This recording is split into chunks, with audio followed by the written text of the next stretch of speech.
Kuni kecha yo'l transport hodisasi bilan bog'liq yana bir mudhish hodisa ijtimoiy tarmoqlarda tarqaldi. Aytilishicha, Namanganda temir yo'l kesishmasida ham to'qnashuv sodir bo'lgan. Oqibatda esa bir necha insonlar bu hayotdan ko'z yumgani ma'lum qilindi. Svetoforning qizil chirog'ida ham harakatlangan mashina va harakat qilsa ham fojiani oldini ola olmagan poyezd mashinisti haqida muxbirimiz Xulkar Ismoilova so'z yuritadi.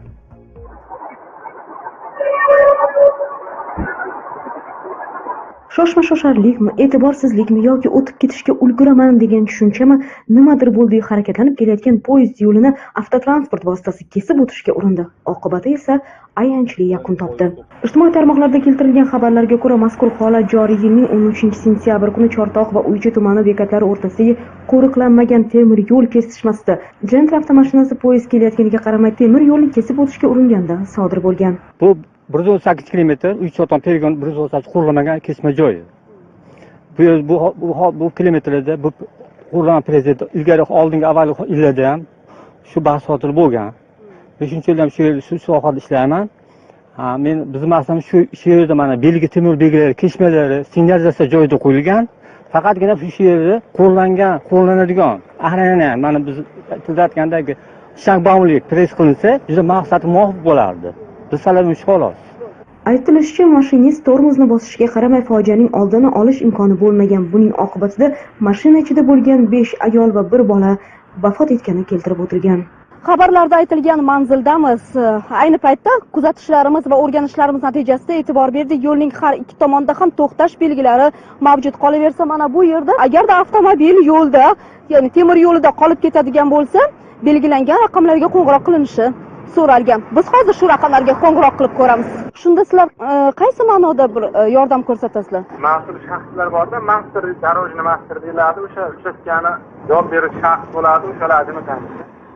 Demak, o'sha hali avtomashina harakatlanmay to'xtab qolganda favqulodda bir holat yuzaga kelganda, favqulodda holatlarda o'sha ikki javobgar shaxslar bo'ladi, zudlik bilan chaqirib, ishchi xodimlar borib, avtomashinaga yordam beradi. Agar sizda hukumatimiz derazimizda so'zlari bor, hamma yetarli narsalar bo'ladi. Mahalliy aholining fikriga ko'ra, temir yo'l kesishmasida to'xtash belgilari hamda svetofor mavjud, ammo mana o'sha svetofor bilan o'sha znani o'rni bir xil. 20 metr nariroqdan umuman o'sha svetofor ko'rinmaydi. Qizil yonyaptimi, ishlayaptimi, ishlamayaptimi. O'rganishlarimiz mobaynida bu yerda transport harakatlari ko'pligiga guvoh bo'ldik. Maxsus yo'l belgilari o'rnatilgani yaxshi albatta, ammo ular kunduz kuni deyarli ko'rinmaydi, deydi mahalliy aholi vakillari. Qolaversa, bu yerda poyezd kelish vaqtida yo'l to'suvchi to'siq bo'lishi ham kerakligi aytilmoqda. E'tirozlar o'rinli. Harakat serqatnov bo'lgan joyda albatta xavfsizlik choralarini kuchaytirish, balkim bu kabi ko'ngilsiz hodisalarning oldini olishga xizmat qilar. Boisi ta'kidlangandek, bunday ko'ngilsiz oqibatlar birinchi marotaba kuzatilmayapti ekan. Avtotransport egalari esa o'rnatilgan yo'l qoidalariga amal qilishsa maqsadga muvofiq bo'lar edi.